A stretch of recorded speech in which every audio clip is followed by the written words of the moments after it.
우리 예수님은 승리하시는 분이신 줄 믿습니다. 우리 예수님이 승리하시는 분이기 때문에 승리하시는 예수님 편에 서면 우리도 승리합니다. 우리 예수님은 목자이십니다. 그러므로 우리가 예수님의 양이 되면 예수님이 우리를 인도하시는 줄 믿습니다. 우리 예수님은 승리하시고 우리 예수님은 목자이셔서 우리를 인도하시는데 손으로 이렇게 인도하시는 것이죠. 예수님의 그 능하신 손으로, 그 사랑의 손으로, 긍휼의 손으로, 그리고 십자가에 못 박히신 손으로 우리를 인도하십니다. 그 예수 그리스도를 경험하셨으면 좋겠습니다. 그런 마음으로 말씀을 선포하겠습니다. 그 소문이 그 온 땅에 퍼지더라. 왜 소문이 온 땅에 퍼졌습니까? 죽은 자를 살려냈기 때문에 그랬습니다. 소녀야 일어나라. 달리다굼이라고 알려져 있죠. 물론 마태복음에는 그 얘기는 안 나오지만 손으로 그 소녀의 손을 딱 잡고 일으키시니까 그냥 일어나는 거예요. 그러니까 죽은 자가 살아났으니 와, 대단한 선지자가 나타났다. 구약에서 엘리야와 엘리사가 죽은 자를 살려냈듯이 그런 위대한 선지자가 나타났다라고 하면서 소문이 온 땅에 아마 퍼졌던 것 같습니다. 그러면은 더 이상의 기적이 필요하지 않죠. 죽은 자를 살리는 것보다 더 이상의 기적이 필요하겠습니까? 그런데 또 기적을 덧붙이는 거예요. 그것도 그 기적이 조금 별 볼 일 없는 것처럼 보이는 기적을 조금 덧붙여서 마태는 그걸 엮고 있습니다. 바로 맹인과 말 못하는 자를 치유하는 기적. 이게 그렇게 죽은 자를 살려내는 것에 비하면은 별로 그렇게 중요하지 않은 것 같은 그런 이적인데 이것을 여기에 덧붙이는 이유가 무엇이겠습니까? 여기에는 중요한 의미가 있다는 것이죠. 27절에 보면은 예수께서 거기에서 떠나가실 때 이제 아마 관리의 집에서 떠나가실 때 이제 두 맹인이 따라옵니다. 소리 지릅니다. 그냥 소리 질러요.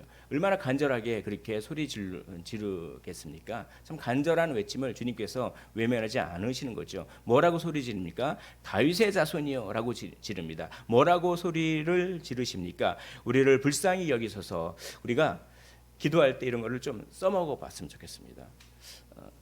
다윗의 자손 예수시여, 우리를 불쌍히 여기소서. 이렇게 기도할 때 이걸 써먹는 거예요. 다윗의 자손 예수시여, 우리를 불쌍히 여겨 주옵소서. 제가 이런 문제가 있습니다. 제가 아픕니다.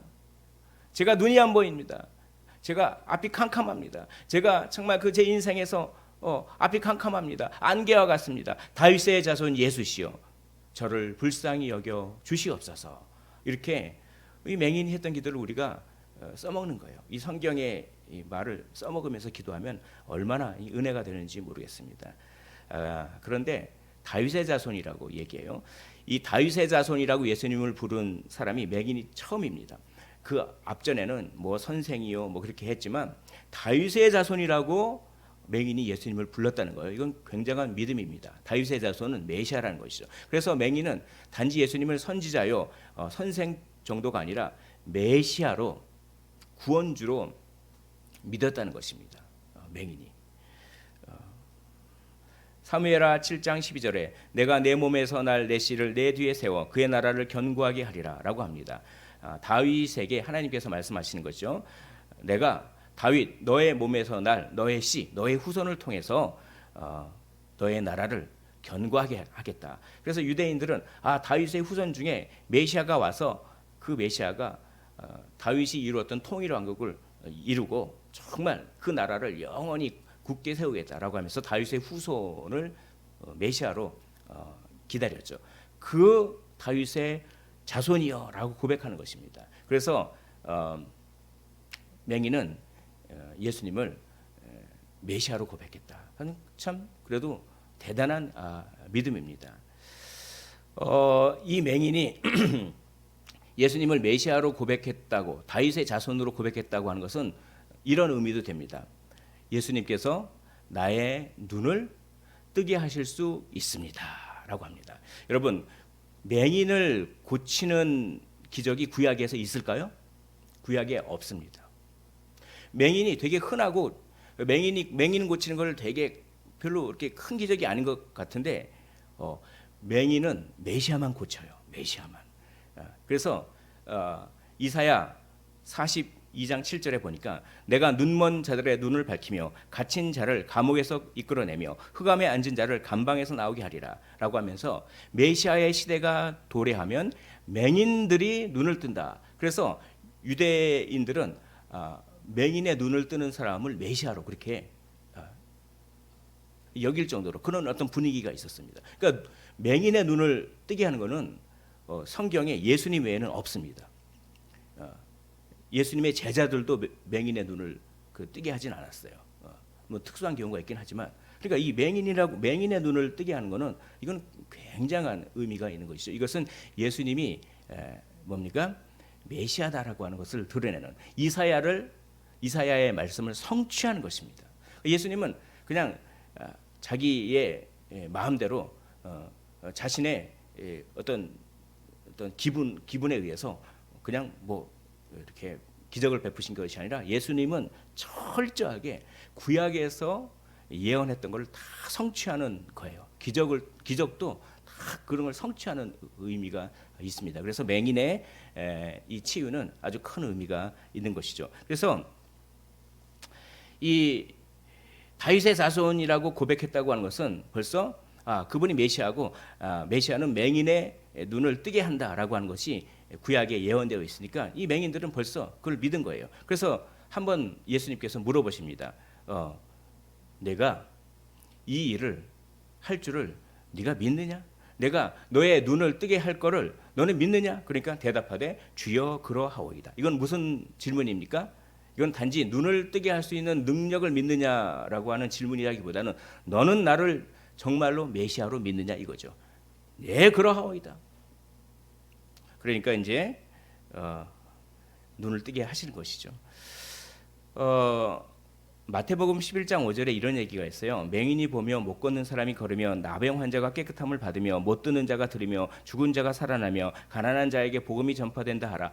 천하의 세례 요한조차도 헷갈렸습니다. 세례 요한조차도 예수님이 정말 메시아인지를 의심을 했다니까요. 세례 요한이 예수님을 그렇게 어떻게 세례 요한이 예수님을 주의 길을 예비한 세례 요한조차도 예수님이 하시는 사역을 보고 갸우뚱했습니다. 세례 요한 딴에는 회개하라 천국이 가까워 왔느니라라고 하면서 이제 예수님이 오시면 메시아가 오면은 막 불같은 회개를 선포하고 막 사람들에게 막 지옥을 막 선포하고 회개를 선포하고 막 사람들을 깨워가지고 막 정결하게 하고 그런 사역을 할 줄 알았거든요. 세례 요한이. 그런데 예수님이 와서 그냥 병 고치고 또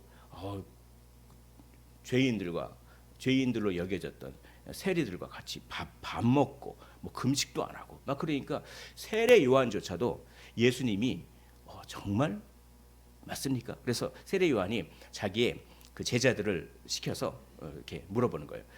우리 선생님이 이렇게 질문합니다. 당신이 오실 그이가 맞습니까? 라고 하자 예수님께서 하신 말씀이 바로 지금 화면에 있는 말씀입니다. 너희는 가서 이렇게 전해라.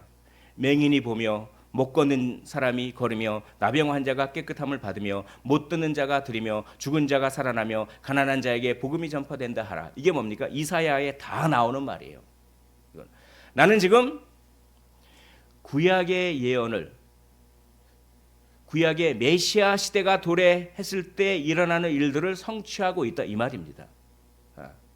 그게 대답인 것이었어요. 그래서 이렇게 맹인을 그렇게 뜨게 하는 것. 그리고 못 듣는 자가 들으며라고 하는 말이 있죠. 못 듣는 자는 말 못하는 자와 밀접한 연관이 있어요. 그러니까 말을 못하는 사람은 듣지 못해서 말을 못하는 것과 많이 연결이 되죠. 그러니까 못 듣는 자가 들으며라고 하는 말은 말 못하는 자가 말하며라고 하는 것과 거의 이제 동일한 것입니다. 여기 죽은 자가 살아나며라고 하는 말보다 맹인이 보며라고 하는 말이 더 앞에 나왔잖아요. 그만큼 맹인 치유, 못 듣는 자가 들으며 말 못하는 자가 말하며라고 하는 이런 치유는 우리가 보기에는 되게 가벼운 기적 같지만 이거는 정말 아주 예수님의 그 사역을 잘 말해주는 그런 성격이 있습니다. 그래서 예수님께서 맹인을 이렇게 치유하셨던 거죠. 구약의 신약의 어떤 사람도 맹인을 그렇게 치유한 사람이 없는데 예수님은 복음서에서 맹인을 심심치 않게 치료하십니다. 맹인 치유가 많이 나와요. 이것은 무슨 뜻이겠습니까? 나는 대수롭지 않게 맹인을 치유한다 이거죠. 나는 정말 메시아라고 하는 것입니다. 바로 약속된 메시아라고 하는 것이 맹인 치유 사건에 들어 있습니다. 그래서 이제 예수님께서 눈을 만지시죠. 참 예수님께서 손으로 눈을 만지시는 모습을 한번 생각해 보시기를 원합니다. 여러분, 여러분들이 아프시고 그럴 때 이렇게 손을 대시고 이렇게 기도하시는 거예요. 만져주시라고. 참 예수님께서 만져주세요. 긍휼이 풍성하신 분입니다. 그 긍휼에 기대하셨으면 좋겠습니다. 눈을 딱 만지세요. 그러니까 너의 믿음대로 되라. 나는 정말 메시아다. 너의 믿음대로 되라. 라고 하니까 눈이 그냥 밝아진 것입니다. 우리의 영적인 눈도 밝아졌으면 좋겠습니다. 참 누구도 다윗의 자손이라고 예수님을 고백하지 않았지만 맹인들이 고백하지 않습니까? 참 그들의 눈이 밝아진지라. 이건 영적으로 우리가 정말 예수님이 누구신지 영적으로 밝히 좀 알았으면 좋겠습니다. 교회를 다니고 예수 그리스도에 대해서 많이 배우지만 그러나 정말 영적인 눈이 밝아져서 예수님이 빛으로 탁 다가오는 그런 좀 경험들이 있으셨으면 좋겠어요. 그때 좀 새로운 차원이 열리거든요. 눈이 밝아진지라라고 하는 것이 우리에게 정말 그런 식으로 적용이 되었으면 좋겠습니다. 그런데 예수님께서 칭찬하실 것 같았어요. 너희는 나를 다윗의 자손이라고 생각하는구나. 너는 참 대단한 믿음이다. 근데 칭찬하시기보다는 경고를 하세요. 경고를 하시는데 그냥 경고하시는 것이 아니라 엄히 경고하십니다. 뭐라고요?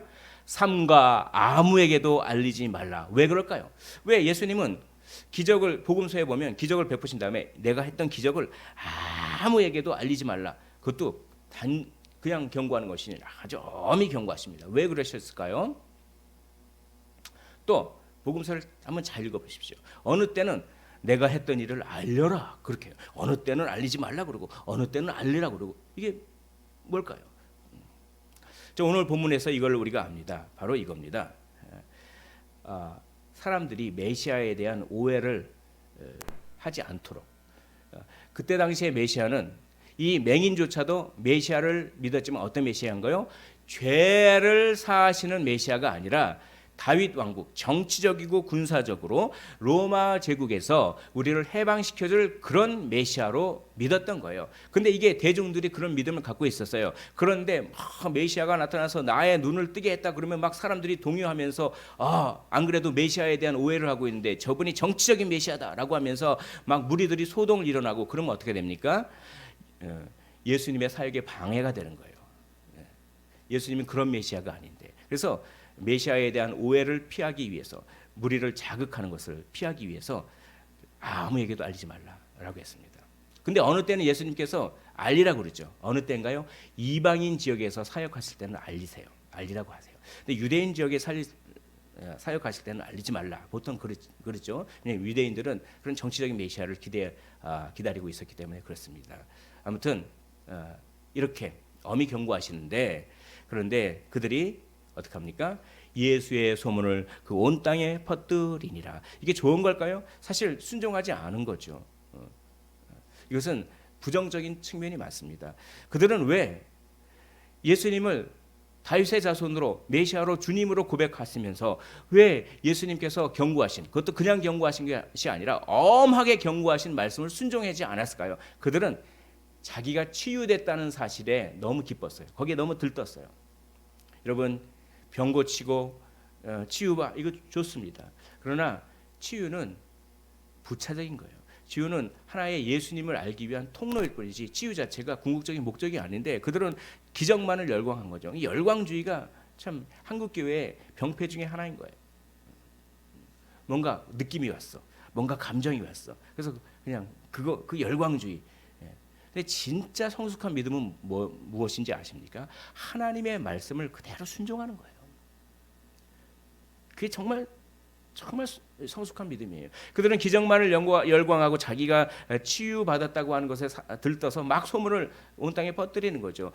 순종하는 믿음으로 자리 잡지 못했다는 것입니다. 또한 그들은 자신들이 예수의 소문을 온 땅에 퍼뜨림으로 말미암아 종교 지도자들이 가질 예수님에 대한 적대감을 가중시킬 것을 그들은 알지 못했던 것입니다. 무지했던 것이죠. 이 모든 것들이 다 어디에 기인합니까? 바로 이겁니다. 메시아에 대한 참된 의미를 몰랐다. 그들은 다윗의 자손이라고 고백했습니다. 메시아라고 고백했습니다. 그러나 메시아에 대한 참된 의미를 몰랐던 것이죠. 우리도 예수님을 구주로 시인하지만 예수님을 참되게 알고 계십니까? 이렇게 이제 오늘 본문이 질문하는 거예요. 예수님을 인격적으로 만나는 것이 필요한 것이죠. 예수님을 정말 인격적으로 만나는 것. 그게 중요합니다. 예수님을 정말 인격적으로 만나야 순종하는 믿음으로 가게 되는 것이죠. 단지 열광만 할 것이 아니라 정말 순종하는 믿음, 그것이 필요한 것입니다. 그러면 메시아에 대한 참된 의미는 무엇일까요?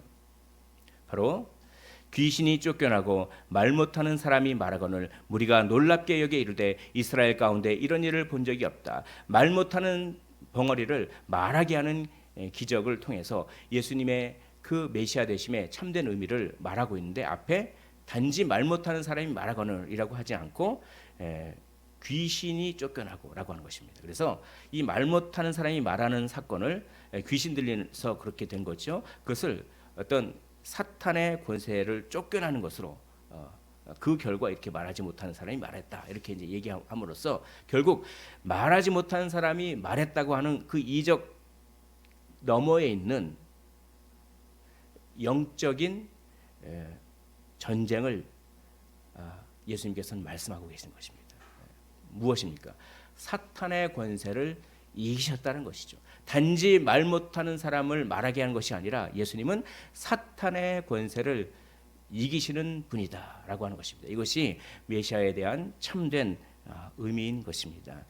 이사야 29장 18절에 보면 그날에 못 듣는 사람이 이 책의 말을 들을 것이며 어둡고 캄캄한 데에서 맹인이 눈을 볼 것이며, 여기 다 예언이 되어 있죠. 맹인이 눈을 볼 것이며 못 듣는 사람이, 말 못하는 사람이 말을 들을 것이며 말을 할 것이며, 이 이사야에 있는 말씀을 그대로 다 성취하시는 것입니다. 언제요? 그날에. 그날은 무엇입니까? 메시아의 날입니다. 메시아의 날은 승리의 날인 것이죠. 그러므로 사탄의 권세가 쫓겨나고 승리를 가져오시는 분이다. 이게 메시아의 참된 의미인 것이에요.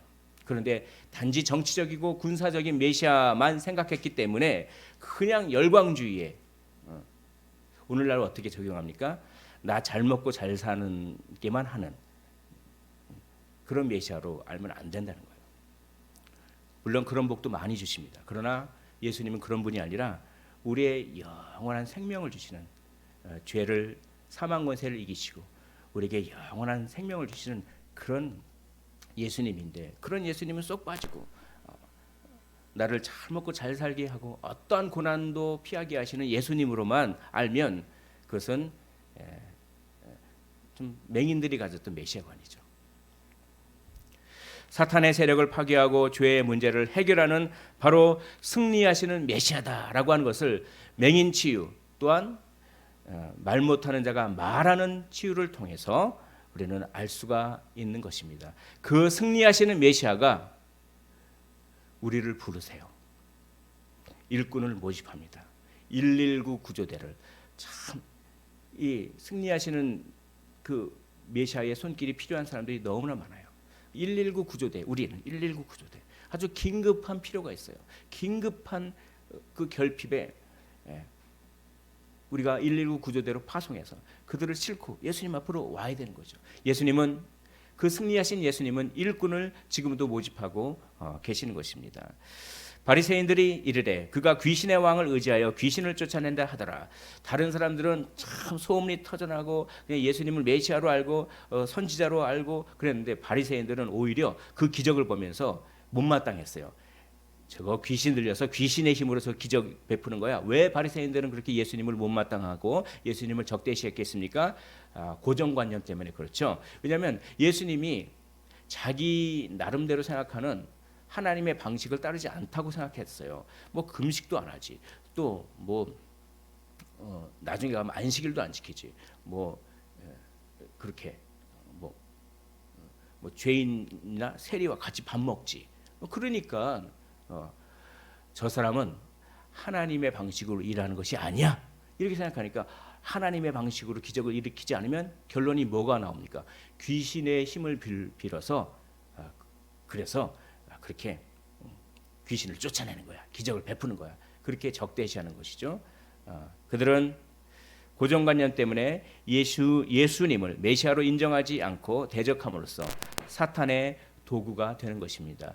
여러분, 하나님은 사람을 사용하셔서 일을 하실 때가 많습니다. 사탄도 사람을 사용하는 것이죠. 그래서 하나님은 일꾼을 모집하는 것입니다. 사탄도 자신의 일꾼 역할을 할 사람을 모집해요. 그리고 거룩한 하나님의 도구로 우리가 사용되어지는 것이죠. 그래야 되는 것이죠.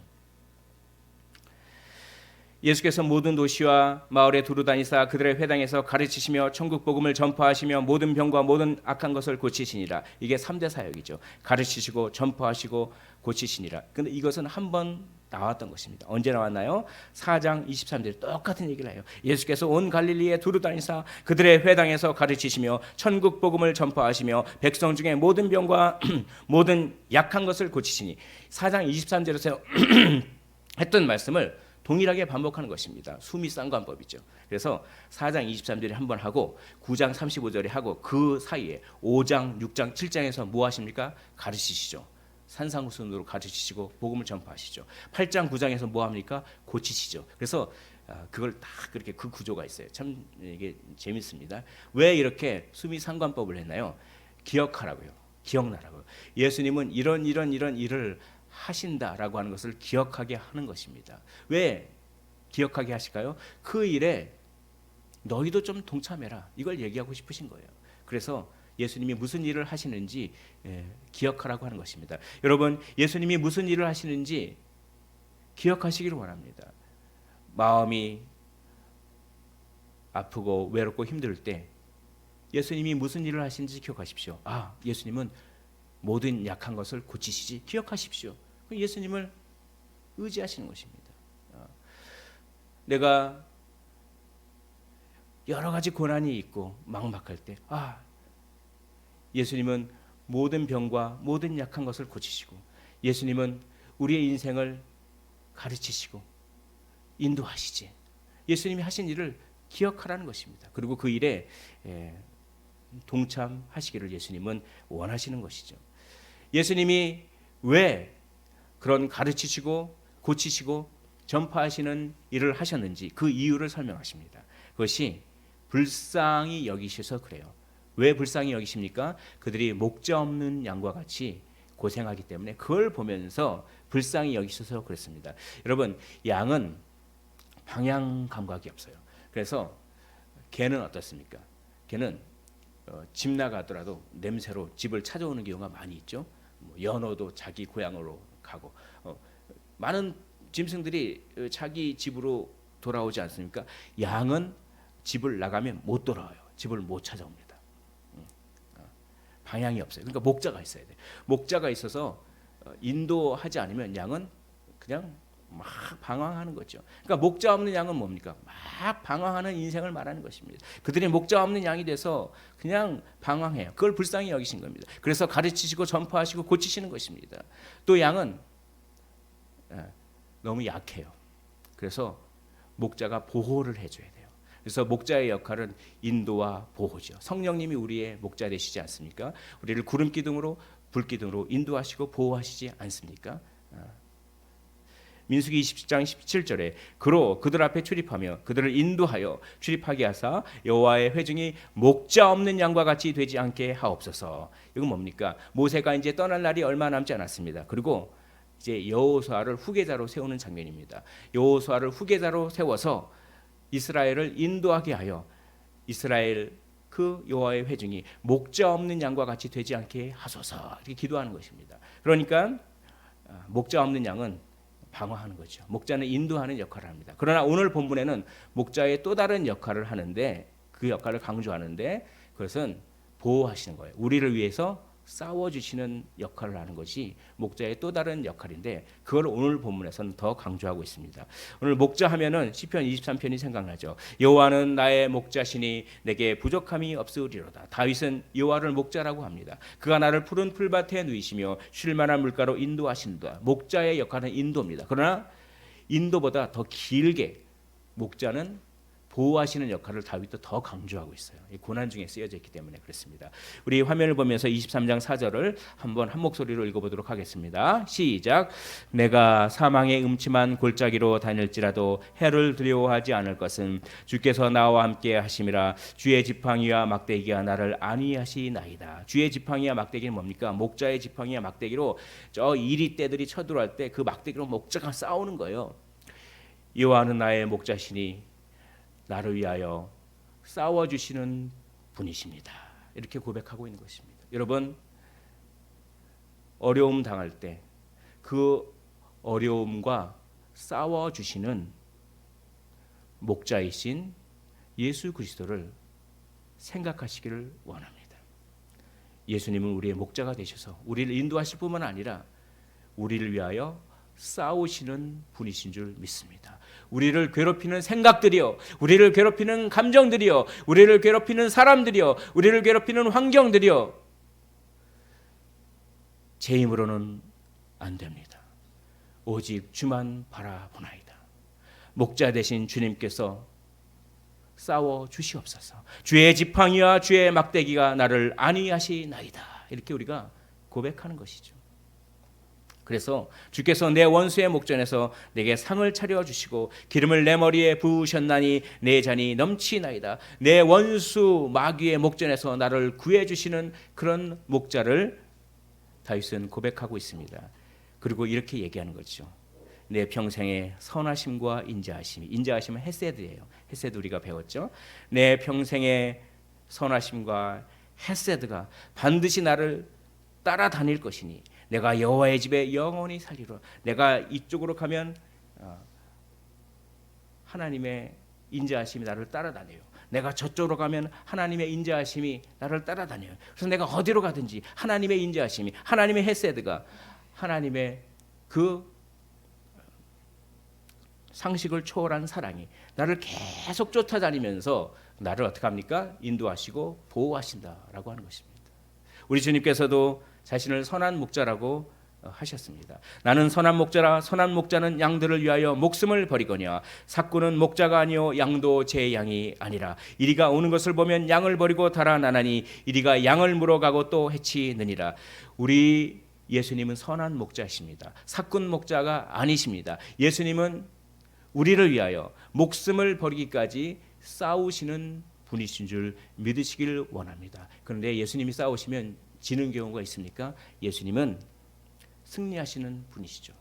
예수님은 승리하시는 메시아요, 예수님은 승리하시는 목자다라고 하는 것입니다. 그런 목자 없는 양이면 어떻게 있습니까? 우리를 인도하시고 우리를 위하여 싸워주시는 그런 분이 없으면 어떻게 되겠습니까? 죽을 수밖에 없지 않습니까? 그런 영혼들을 보니까 불쌍히 여기는 거예요. 119가 필요한 겁니다. 119가 그런 사역에 동참하라고 하시는 것이죠. 싸우시고 승리하는 목자, 그리고 사탄의 권세를 승리하시기 위하여 십자가를 지시는 목자, 그분이 우리의 목자인 것입니다. 그러니까 염려하지 마시고 걱정하지 말라고 성경은 이야기하고 있는 것입니다. 목자께서 인도하시고 싸워주시기 때문에 그렇습니다. 기록된 바 우리가 종일 주를 위하여 죽임을 당하게 되며 도살당할 양같이 여김을 받았나이다 함과 같으니라. 그러나 이 모든 일에 우리를 사랑하시는 이로 말미암아 우리가 넉넉히 이기느니라. 우리는 승리하시는 목자가 있기 때문에 우리는 고난 가운데서도 넉넉히 이기는 줄 믿으시기를 원합니다. 고난 자체가 없는 것은 아닙니다. 그러나 고난 가운데서 승리하시는 목자가 우리를 지켜주심으로 말미암아 고난 가운데서도 우리는 넉넉히 이깁니다. 고난 가운데서도 우리는 믿음을 포기하지 않는다, 이런 말이에요.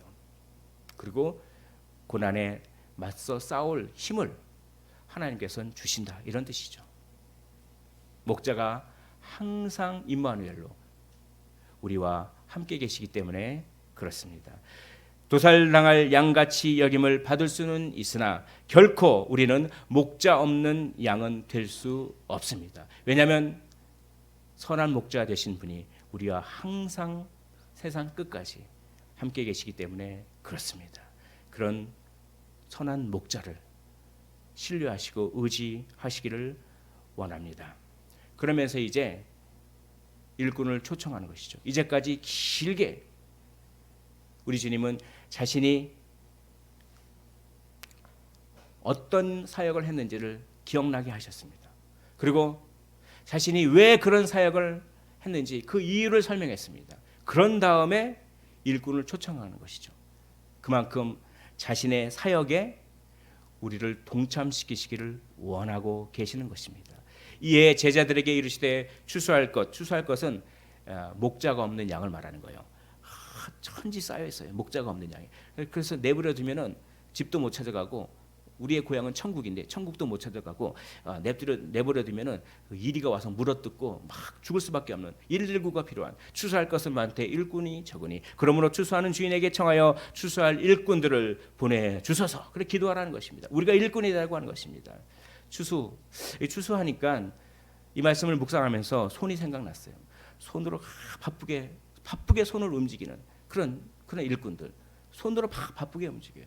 우리 주님도 손으로 일하셨죠. 우리 주님 8장 3절에 보면 손을 내밀어 나병 환자를 고치셨습니다. 8장 15절에 그의 손을 만지셔서 베드로의 장모를 일으켰습니다. 그리고 9장 25절에 소녀의 손을 잡으셨습니다. 그리고 9장 29절에 손으로 맹인들의 눈을 만지셨습니다. 손으로 일하시죠. 그리고 우리 주님은 손으로 십자가에 못 박히셨죠. 그런데 여기서 참 이런 생각이 들었어요. 우리가 손으로 일하지. 우리가 손으로 추수를 손으로 일하지. 그렇구나. 예수님은 손으로 일하시는데 우리의 손을 통하여 일꾼의 손을 통하여 당신의 손을 나타내시는 거예요. 우리가 예수님의 어떤 의미에서는 손입니다. 우리가 예수님의 손이에요. 어떤 의미에서는 우리가 예수님을 위하여 일하면 예수님의 손길이 우리의 손을 통하여 나타나는 것이죠. 그게 바로 추수에 있는 의미가 아닐까 그런 생각이 들었습니다. 목자 없는 양이라고 하는 말이 또 나옵니다. 그게 마가복음 6장 34절에 이렇게 돼 있어요. 큰 무리를 보시고 그 목자 없는 양 같음으로 인하여 불쌍히 여기사. 이게 어느 본문인지 아십니까? 큰 무리가 막 달려왔습니다. 큰 무리가 예수님으로 왔습니다.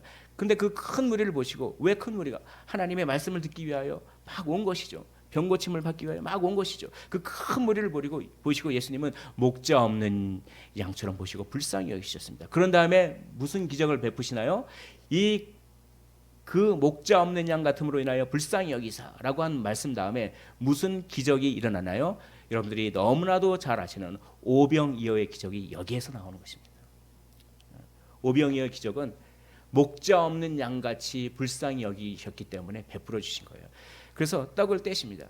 떡을 떼서 제자들에게 주어서 사람들에게 나누어 주게 하신 것입니다. 그렇습니다. 예수님은 떡아 하늘에서 내려와라 말씀 한마디면 떡이 막 만나처럼 두두두두두 막 떨어지게 하실 수 있는 물입니다. 근데 그런 방법을 사용하지 아니하시고 한 가정의 도시락, 그렇죠? 보리떡 5개와 물고기 2마리면 한 가정의 그 도시락이죠. 도시락을 딱 그 헌신을 받으셔서 직접 손으로 떼시는 거예요. 손을 뗀다라고 하는 것은 쪼갠다. 이것은 언약을 맺는다. 우리 성찬식 때 맨날 쪼개지 않습니까? 언약을 맺는 거죠. 나는 너와 언약을 맺는다. 너는 나의 언약 백성이다. 그런 겁니다. 계속 그 수고를 하세요. 수고를 하실 필요가 없는데 그냥 말씀 한마디면 먹을 것이 하늘에서 떨어져 내려오는데 왜 굳이 5천 명이면 5천 가정이죠. 남자만 5천 명이니까 그러니까 4인 가족이면 2만 명이니까 2만 번 이상을 손을 2만 번을 떡을 떼보십시오. 어깨가 나갑니다. 그걸 하는 거예요. 그걸 왜 그렇습니까? 왜? 하나하나를 중요하게 생각하시죠. 한 영혼 한 영혼을 중요하게 생각하는 거예요. 직접 떼주시는 것이죠. 직접. 그런데 누구를 통해서요? 그 뗀 것을 바구니를 통해서 제자들이 실어 나르게 하는 것입니다. 할렐루야. 그러면 그 제자들이 실어 나르면 그 사람이 그 제자들의 바구니에서 떡을 이렇게 잤잖아요. 그러면 제자들의 손으로 떡을 먹잖아요. 그러나 결국 예수님의 손길인 것이죠. 예수님의 손은 제자들의 손에 의해서 경험되어지는 것입니다. 이게 아주 놀라운 원리가 여기 나온 것이죠. 생각해 보십시오. 그 제자들이 그 바구니를 들고 왔다 갔다 하면서 사람들에게 나눠주고, 그게 바로 우리가 그 생명의 양식을 들고 왔다 갔다 하면서 그 119 구조대가 돼가지고 나눠주는 것입니다. 우리의 손길이 곧 예수님의 손길이기 때문에 그렇습니다.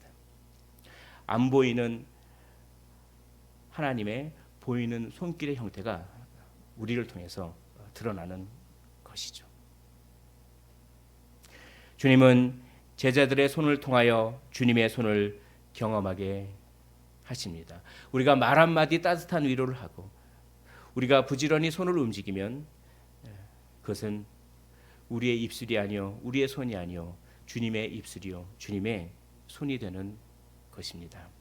그러나 우리는 동시에 악한 영의 입술과 손이 될 수도 있는 것입니다. 나를 통해 주님의 손길이 나타납니까? 라고 오늘 본문이 질문하고 있습니다.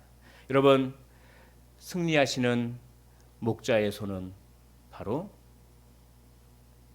일꾼의 손입니다. 승리하시는 목자의 손, 우리의 눈을 만져주시고 우리의 손을 잡아서 일으켜 주시는 그 손은 사실은 어떤 의미에서는 우리의 손이에요. 일꾼의 손입니다.